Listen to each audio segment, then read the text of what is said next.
Hey, what's up guys? David Murphy here, back with another video, and today I will be discussing the art direction and the production design behind my favorite movie of all time, the 1968 science fiction classic, Planet of the Apes. Directed by Franklin J. Schaffner and written by Michael Wilson and Twilight Zone creator Rod Serling.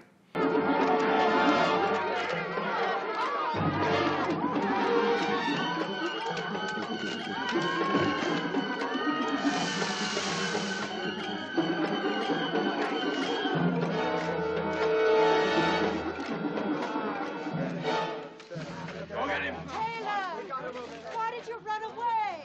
Security police. I'm in charge of this man. No longer, madam. He is now in the custody of the Ministry of Science.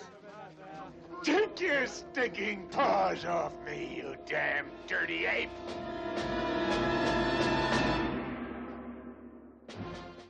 I love everything about this movie. The story, the characters,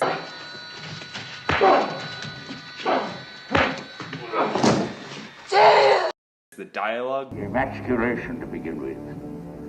Then experimental surgery on the speech centers, on the brain. the environment.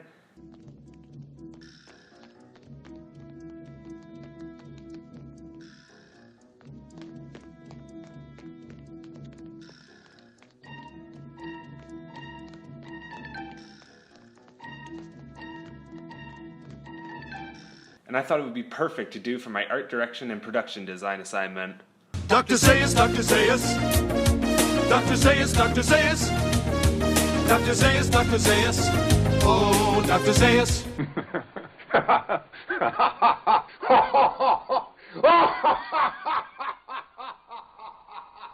Based on the French novel La Planète des Singes by Pierre Boulet, Planet of the Apes tells the story of three astronauts who crash land on a planet similar to a primitive Earth. The main big difference? The humans in this world are all dumb animals, and the superior beings are apes! The studio only gave them 7 months to prepare for this shooting of this film. There's a lot of work to be done in the film's production and art design, which they did a good job, which we will talk about right now. Let's start by talking about the film's locations and sets. In the beginning of the film, the three astronauts crash land in a desert area.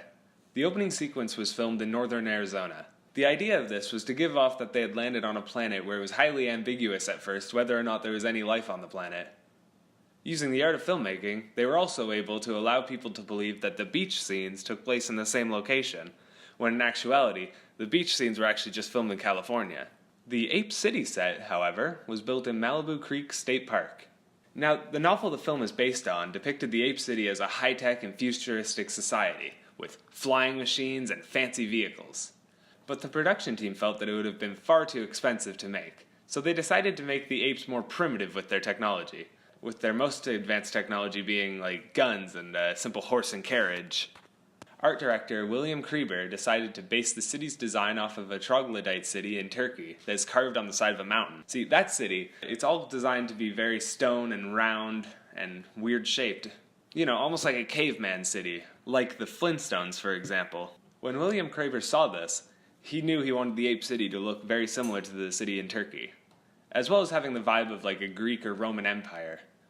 With a small seating area, almost looking like a coliseum or like an outdoor theater, this was where the characters would be having their city council meetings. There was also a cage in the town, which was made to look kind of like where they would hold slaves back in the day, but it was where the apes would be holding the humans. And all in all, the city had a very distinct look to it. Now, let's discuss the makeup. With this film being the very first ever to win an Academy Award for makeup, you can imagine there's a lot to talk about. See, the director wanted the apes to be played by actors in makeup to give off the apes being much more evolved and almost completely human, minus the fact that, you know, they have ape faces. This would prove to be very difficult to make convincing ape makeup that wouldn't send the audience into laughter when they see it, while also having very few limitations on the actors. The makeup job was given to John Chambers. No, different Chambers. There we go, John Chambers, a highly skilled makeup and prosthetics artist. Chambers actually began his career in a World War II hospital designing fake limbs for war veterans, which later went on to a promising career on such projects as Star Trek, The Munsters, Blade Runner, The Isle of Dr. Moreau, Lost in Space, and of course, Planet of the Apes.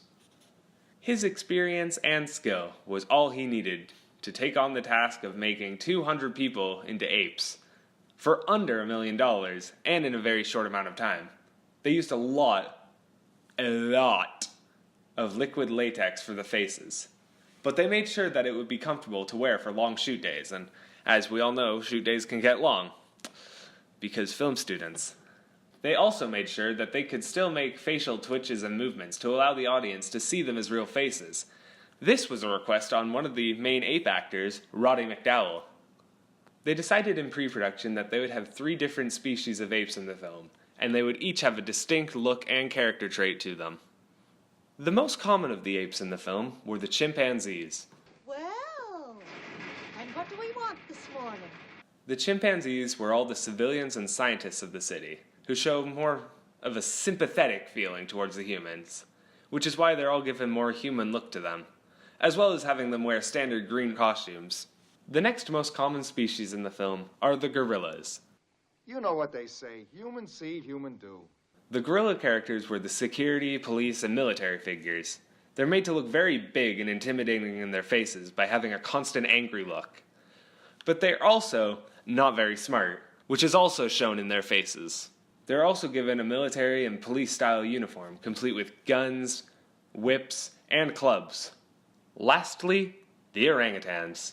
Yes, amusing, a man acting like an ape. These are the least common of the 3, because they're built as, like, the political figures and judges. They were given orange robes to give kind of a little bit of a courtroom judge look. Their faces are kind of a midway between chimps and gorillas. As you can see, they're more human than the gorillas, but less than the chimps. This was to give the vibe that they're more serious, but they're also the most intelligent. The production design of this film reflects the themes perfectly. The design of the Ape City, looking the way it does, shows perfectly the parallels between the film's current events and mankind's history of war, slavery, and equality. The different apes and their personalities and character traits effectively reflect the apes' government's hierarchy, and how similar it was to how the human world was years ago. But the best part about these themes and meanings behind everything is that they never straight up address it. It's all in the visuals of storytelling, which would not be possible without the work of the art department. All in all, Planet of the Apes is a fantastic film, with a lot of effort put into it. This movie is one that I suggest everyone should watch at some point. Pretty sure it's on Netflix. It's an absolute visual treat, hence why they remade it twice. With this film's great style and design, there's no way you wouldn't enjoy it.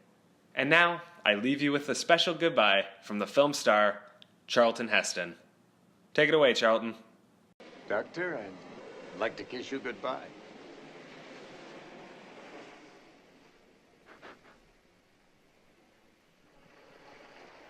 All right, but you're so damned ugly.